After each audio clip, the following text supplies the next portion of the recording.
The room was cold. You could almost feel it through the screen. Machines beeped softly in the background, and on the bed lay Richard Okafor, one of the richest men in the country, still motionless, a man who had everything, now barely clinging to life. Tubes connected to his body, an oxygen mask covered his face, and behind a glass door, doctors whispered, their voices low, their expressions grim. And then something happened. A soft voice filled the air, but it wasn't a nurse, wasn't a doctor. It was a child, a little girl, barefoot, standing at the edge of the billionaire's bed. Her gown was torn, stained with mud. She looked like she hadn't eaten a full meal in days. But her voice was like nothing anyone had ever heard. She sang, not a song from a choir, not from a radio, just her voice, pure, raw, full of something deeper than sound. It trembled through the room like a prayer whispered straight from heaven. And then Richard's finger twitched. A nurse, the doctor, who had already given up, took a step forward. And then the billionaire, his eyes fluttered, opened, and there he saw her, the little girl.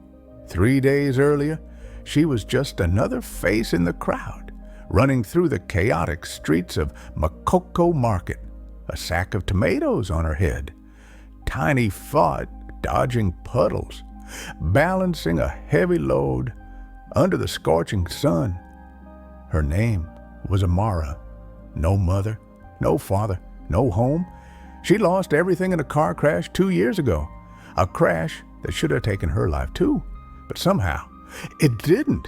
And instead of calling her a miracle, her family called her a curse. A witch, her aunt said. She survived when her parents didn't. That's not normal. And just like that, at 10 years old, Amara became the girl nobody wanted. She dropped out of school, slept under bridges, carried loads for strangers just to eat. But through it all, she kept one thing: her voice. Every night while the city slept under cracked concrete and rusted iron beams, Amara sang, not for fame, not for attention, but because it was the only thing that made her feel whole. And sometimes people stopped, listened, even cried. One woman said, "Your voice, it touches something deep inside." And then one night, she had a dream. She was standing beside a dying man in a white room, machines beeping. She sang, and the man came back to life. He smiled, placed his hand on her head, and said, "You are more powerful than you think." That dream stayed with her. So maybe that's why, on that hot Wednesday morning, she walked into St. Martha's Hospital, not to visit, not for treatment, just to beg. She hadn't eaten since the night before. But just as she approached the reception desk, she overheard something. "They said he won't make it through today," whispered a woman in scrubs. "He lost his will. After his wife and a daughter died, he just stopped fighting." Amara stepped forward. "I can help him." They turned, eyes scanning her, dirty, barefoot, a child. "How?" one asked, almost laughing. "I'll sing."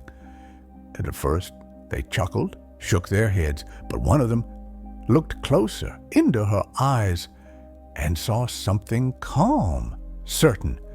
And that's how Amara found herself led down a long, gleaming corridor into the private ICU suite of Richard Okafor, the billionaire who had given up. The nurses stared. Some rolled their eyes. Others whispered, "Who let this beggar in?" But Amara ignored it all. She stepped forward, placed her small hand on the bed rail, and closed her eyes. Then she sang. It started soft, like the hum of morning wind, her voice barely above a whisper. but every note felt like sunlight pouring into a cold, forgotten room. You could feel the air change. What was once heavy now felt warm. The doctor by the door froze. The nurse, who had scoffed earlier, walked closer without meaning to, and then Richard's fingers moved. "Did you see that?" "No, maybe just a reflex," the nurse whispered, though his voice shook. But it wasn't reflex, because she kept singing. And then Richard coughed, his eyes opened, and there she was, a child with no shoes, no family, but a voice that carried light. And for the first time in weeks, he was alive.